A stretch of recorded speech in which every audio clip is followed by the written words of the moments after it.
So the 1/2-inch wrench, I've gone ahead and loosened up these bolts for the clutch. You can see it's loose.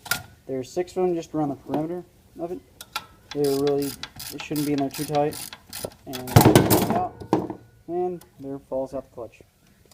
So you can see, clutch really just rests against here. It looks like this has been definitely worn down a bit. I mean, that's to be expected on a clutch like this. Clutch doesn't, I mean, it looks like it's pretty worn down, but I might be able to get some life still out of it. We'll see. But you can see it's basically it's a pressure clutch, and what it does is that these plates here will get forced down by the springs against the flywheel here and cause it to then spin along with the engine, which will in turn connect through the clutch itself to the transmission. But it's a very simple design, and you can see just how easy that is to take off. So next thing we'll do is I'll probably start working on pulling out these bolts here. Actually, it looks like somebody's gone in through here before. You can see that that's definitely not factory. But I'm going to go ahead and pull this off, and then we can hopefully yank that flywheel off. Alright, you guys, something to be aware of when you're pulling the engine apart. There's a bolt right here and the front for the distributor. Now, without the distributor, if you put the bolt back in, it will stop the engine and cause it to lock up, because it basically hits against timing gear. So what you got to do is actually loosen it to where it's just barely holding in there, because without the distributor right there, the bolt will actually go on a little bit further than it should, which can definitely cause issues. So it's these 2 lower ones that you got to worry about, because they can go all the way through and cause problems. So if you loosen them up, it'll get to where the engine spins over just fine. So just think something that might help when you're pulling it. So in order to pull this flywheel off, so after you take off 4 bolts right here that are holding it on, and this metal plate, what I'm doing is I'm actually forcing it off through the starter hole.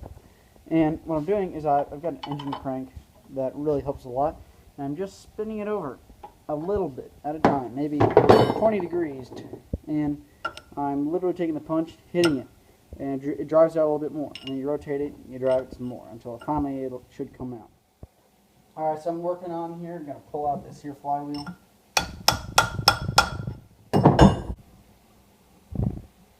There's a couple alignment pins here that I'm looking at. Right now I'm actually turning it about 180 degrees each time. That way I can make it even.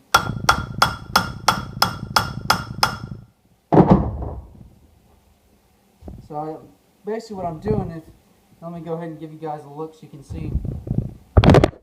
Take a look, there are these alignment pins right here, and I'm watching them move out, and then I'm going to spin it. Well, I pulled the spark plugs out, so it's a lot easier to spin over, but should be able to spin it about 180 degrees, and oh, a little too far that time. But anyways, I'm doing that until I can hopefully push off that flywheel. You can definitely see I'm making some progress.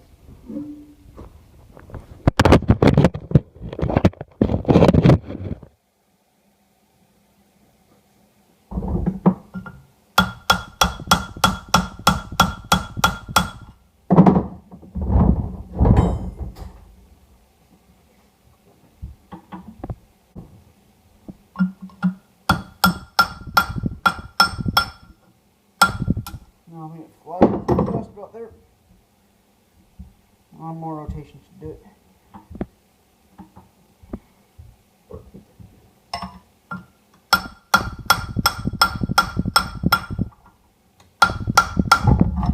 There it goes. There's the flywheel. Pretty heavy sucker.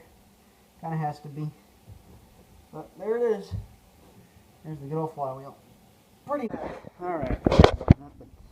There you are. You can see the flywheel's just right loose. Kind of heavy sucker. But these are the 2 alignment pins I was talking about, and they go in these 2 holes right over here. These 2 right here, and the rest of these are all the bolt holes. But these 2 holes right here are actually for the alignment pins. And of course, here's the pilot bearing. I'll check tolerances on that later. But now we're starting to get into the engine, that's for sure. So I don't know if I guess I'll You pull off the head or the oil pan next, and we'll go from there. Flywheel off now. I'm going to go ahead and start pulling the cylinder head. So I've got some 3/4 inch. These suckers, I'm going to pull them right out. It's 3/4 inch sockets. Some of these have been basically gotten bigger over the years. Now originally these should all be, I believe, 11/16. Well, a lot of mine are 3/4 and some are 5.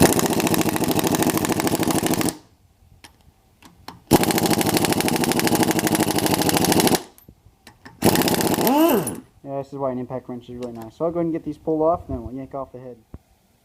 Alright, so with the cylinder head bolts off, I went ahead and actually put them in a old pizza box over here, just to kind of keep them in order. I like to, it's best to put them in, if you're reusing them, which I might, I don't know, it depends on the condition of them.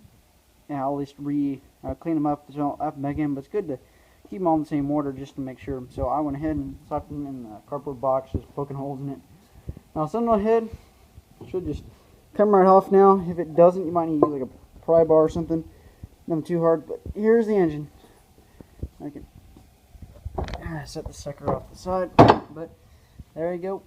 This is your, here's the cylinder head, and then here is the cylinder head gasket. You can definitely tell if it's pretty burnt, but pretty oily and stuff. But one of the things about it that's kind of weird is that generally on a worn out engine you'll have what's called a wear ridge on these rings or on the cylinder walls. Well, this one does have a little bit of a wear ridge, but like it doesn't even catch your fingernail on it, so it's not really that noticeable. That's why I thought it was kind of curious. I'd actually pulled off the cylinder head before, and I at least cleaned up these valves a little bit, but you know, I had no idea this engine was as worn out as it was. So my cylinder head just came right off because, you know, I'd redone it not too long ago, of course.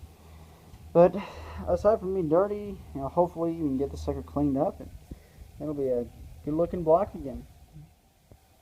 Next, I'm going to go ahead and go around on the timing cover here. There's all these bolts around here. I'm going to take them off, and then there's a couple down here, one down there on the side, and there's some more on this opposite side over here. So 1, 2, 3, and potentially even a fourth one down there at the bottom on the oil pan. But I'll take this sucker out, so hopefully I can reduce the weight, because I don't really have a lift or anything like that. So I'm going to rely on basically literally picking up the engine block to separate from the oil pan. But we'll get to there whenever we do, but I'm going to pull off that timing cover first. So to get to this bottom bolt over here, right on the bottom that's also holding on, I had to use a 1 5/16 impact to pull this sucker off, and then you can just beat off this here pulley, which comes right off, and then hopefully you can get better access to yanking that bolt right there off. There's actually 2 bolts down here at the bottom. There's one down here on the timing cover, and there's one on the other side to help hold the timing cover on as well. And now what I'm doing is I'm literally using a chisel to carefully just beat this sucker off, and then it should just come right loose. Now there's also right up front, there's kind of a spring I'm pulling out, and a plunger. Looks like it's probably part of the oil regulation system, so don't forget that. With this timing cover off, and then one thing, there's also this bolt way in the back that also holds on the governor. Well, that's the same bolt that actually hits in the bottom of the timing cover, so you got to make sure you take that sucker out. And the other thing is, kind of found this metallic disc. It just sits right on this plate here, and it looks like it rubs right up against with the timing gear right over here. It's like some sort of retainer or something like that. Now to remove this side timing cover over here, you got 1, 2, 3 bolts up top, and then one down here that also goes to the oil pan. Alright, so with that timing cover removed, we can now see the timing gears right over here. Yeah, this is actually the timing gear that will go directly to the camshaft, and this down here is for the crankshaft. So next thing is hopefully we can probably actually pull off these valve covers real quick. Alright, so now that we've got the valve covers removed just by taking out those bolts, then just peeling them off, we've exposed the Valvetrain. Now the next thing that we're going to do is we're going to go around the perimeter here of this oil pan. There's bolts on either side, 7/16 I believe, and actually no, 1/2 inch, I believe, yeah, it's 1/2 inch. And we'll go all the way around there, even on the back side, and then we should be able to yank the oil pan off. Alright, so now I'm going to go ahead and start moving the Valvetrain. So if you take a look, what I did was I went ahead and I got my valve spring compressor here. You can pick these up for like 50 bucks in Napa, or you paid at Harbor Freight, of course, wherever. And then there's a couple keepers right here. These kind of hold it in place. I'm just going to knock them out of place, just like that. And then what that will do is we can grab those out of there, and it'll release pressure on the spring and allow us to free up the valve. So let me go ahead and let me get these suckers out of the way. Don't want to lose them. These things are kind of pricey to replace. I mean, it's not that bad. They're like, not too bad, but they're really small parts, and it's definitely easy to lose them. So we'll pull that sucker out. Got one sitting right over here. Set that down here for now. And then I'm going to get the screwdriver and push this other one out. Oh. So there we go. The valve spring has the pressure released. And the cool thing is, it actually allows us to pull out the valve. It pulls right out of the top, just like that. So that's my first cylinder. And then, okay, I need to compress the sucker a little more. I might need to redo it so I can actually get the sucker out, because it's got the valve keeper now keeping it in. Nope, there we go. It accidentally just released right there. But basically, you'll pull the sucker out. I'm going to actually get a screwdriver. That thing's kind of wedged in there. And there we go. We can kind of get it out. This probably isn't the best. Yeah, these things are under a lot of pressure. This is the bottom. This is a keeper holder. Basically holds onto the keeper. And then drive a little more, push off the spring. There it goes. Okay. Alright, so just a little note for assembly. I have the bottom of it. Looks like the part with the more compact springs was on the bottom. You see that on all of these. So if you want to maintain consistency, there you go. And then here's your valve keeper.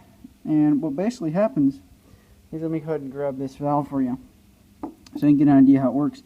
You see there's this kind of a groove here. And what ends up happening is these keepers, well, first on the valve spring, we'll go and assemble it like this. Valve spring basically will set on there just like this, and then it'll rest up against the valve guide right up top. And then what's going to happen is that these keepers right here kind of just drop on and go around it. So let me see if I can position these suckers real quick. They have a little groove cut in them too. I don't know if you can see it or not. I see I can focus the camera a little bit. There you go. So you see there's a groove kind of sort of on the keeper. It lines up with a groove here in the valve. And then there's, I'll put them top like that. And, oh, actually, I put it in wrong order. And basically, those two will kind of sit on there like so. And then they'll actually fit inside of this ring here. And they'll just kind of set in there like that, and they'll be wedged in place, and they'll hold that valve in place. Well, there'll be more on this whenever I go to reassemble it, but that's just the basic idea. So you'll pull all these out for all the valves, and you'll also be able to just pull out these lifters. They just kind of set in there. Now, it's very important with these lifters. You keep them specific to each one of the cylinders. I can't pull it out just yet. There's a little deal up here that is a kind of clip that holds in the valve guide, so you should be able to pull it out. Pair of pliers just like that.